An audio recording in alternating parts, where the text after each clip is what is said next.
કાનાણી સરના તમામ વિડીયોનો ઓફિશિયલ ખજાનો યુટ્યુબ પર જોવા માટે જલ્દી લાઈક કરો, સબસ્ક્રાઈબ કરો અને બેલ આઇકોન દબાવી ઓલ સિલેક્ટ કરો, જેથી તમને અમારા વિડીયો સૌથી પહેલાં જોવા મળે. નમસ્કાર. જે વિદ્યાર્થીઓ ધોરણ 10 અને 12માં અભ્યાસ કરી રહ્યા છે એ વિદ્યાર્થીઓ માટે ખાસ કે તમારા જિંદગીના અગત્યનું વર્ષ ધોરણ 10 અને 12 છે. તમારી જેટલી કેપેસિટી છે, તમારામાં જેટલી ક્ષમતા છે એટલા માર્ક તો તમારે લાવવા જોઈએ. એક માર્ક ખૂબ અગત્યનો છે. જ્યારે કોઈ પણ નોકરીની જાહેરાત પડતી હોય છે ત્યારે એનું મેરિટ બનતું હોય છે. એ મેરિટની અંદર જે કઈ ટકાવારીને ધ્યાને લેવામાં આવે એમાં એક પોઈન્ટ માર્કનો નાનો ભાગ પણ ખૂબ અગત્યનો હોય છે.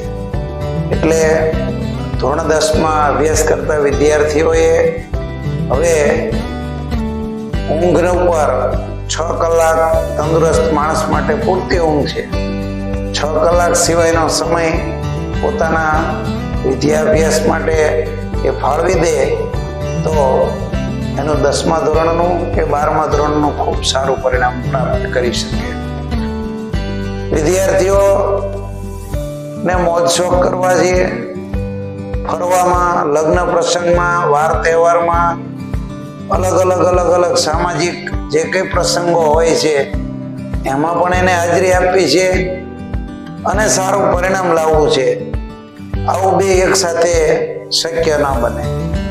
તમારે વિદ્યાભ્યાસ કરવાનો છે ત્યારે મોજ શોખ, ફરવા જવાનું, સામાજિક પ્રસંગો, કૌટુંબિક પ્રસંગો આ બધાને બાજુ પર મૂકી દેવા પડે અને માત્ર ને માત્ર જેમ અર્જુનને પક્ષીની આંખ દેખાતી હતી એમ ધોરણ 10 અને 12ના વિદ્યાર્થીઓને હવે બોર્ડની પરીક્ષા ખૂબ નજીક આવી રહી છે ત્યારે એમણે નાસીપાસ થયા વગર, નિરાશ થયા વગર હવે જે દિવસો બચ્યા છે એમાં ખૂબ મહેનત કરવાની જરૂર છે. મહાભારતના યુદ્ધમાં ગીતાનો ઉપદેશ સાંભળ્યા પછી અર્જુન ભગવાનને એમ કહે છે, કરીશે વચનમ તવ, ભગવાન તમે કહેશો એમ જ કરીશ. તો વાલા વિદ્યાર્થી મિત્રો, સમય આવી ગયો છે પરીક્ષાનો નજીક, ત્યારે બિલકુલ સમય ગુમાવ્યા વગર, ખોટો સમય બગાડ્યા વગર, ક્લાસની અંદર પણ વાતોમાં સમય પસાર કર્યા વગર આપણે આપણી જાત સાથે મિત્રતા કરી લઈએ અને આપણું હિત શેમાં છે, આપણે સારા પરિણામ લાવવા માટે શું કરવું જોઈએ એનું સતત મનોમંથન કરી, દ્રઢ સંકલ્પ કરી અને સતત વાંચન દ્વારા અને લેખન દ્વારા આપણું રિઝલ્ટ સુધારીએ. બોર્ડની પરીક્ષા વિદ્યાર્થી મિત્રો આપણે લેખિત આપવાની છે. તૈયારી આપણે કરીએ છીએ મૌખિક. 20% વાંચન કરવું જોઈએ ને 80% લખવું જોઈએ. કારણ કે આપણે પરીક્ષા લેખિતમાં આપવાની છે. પણ આપણે પરિસ્થિતિ કંઈક ઉલટી કરીએ છીએ. 80% વાંચીએ છીએ અને 20% લખીએ છીએ. તો પરીક્ષાના નજીકના દિવસોમાં જે વિદ્યાર્થી વધુમાં વધુ પેપર લખવાનો મહાવરો કરશે એ વિદ્યાર્થીને સફળતાને પ્રાપ્ત કરી શકશે. જેણે જેટલા પેપર જાજા લખ્યા એનું એટલું પરિણામ વધારે, એનું એટલું પરિણામ બેસ્ટ. અને તમારો એક માર્ક અગત્યનો છે. જો સારા માર્ક્સ લાવશો, 1 માર્ક વધુ મળે તો તમને ગવર્મેન્ટ કોલેજની અંદર ફ્રી સીટમાં એડમિશન મળે અને જો 1 માર્ક ઓછો આવે તો તમારે સેમી ગવર્મેન્ટમાં જવું પડે, જેની વર્ષે 2 લાખ, 3 લાખ, 5 લાખ, 10 લાખ ફી ચૂકવવી પડે. તમારા વાલીને 5 વર્ષનો 50 લાખનો ખર્ચ થાય. જો મહેનત કરશો 1 માર્ક વધી જશે તો તમારા વાલીને 50 લાખનો ખર્ચ બચશે.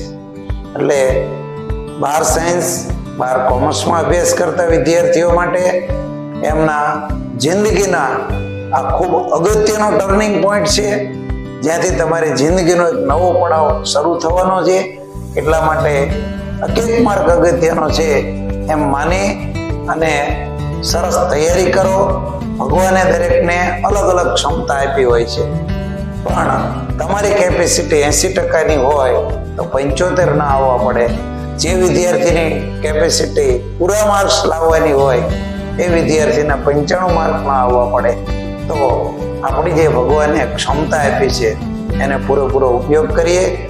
યોગ્ય દિશામાં આપણને આપેલી એનર્જી છે એનો બીજે ક્યાં આડોઅવળો ઉપયોગ કર્યા વગર આપણી એનર્જીને, આપણી ઉર્જાને, આપણી તાકાતને બીજે ક્યાંય વ્યય કર્યા વગર માત્ર ને માત્ર વિદ્યાભ્યાસ પાછળ ખર્ચ કરશું તો આપણું ભવિષ્ય ઉજ્જવળ છે અને તમે ભવિષ્યના આ દેશના ઉત્તમ નાગરિક બનો એવી આજના દિવસે શુભકામના.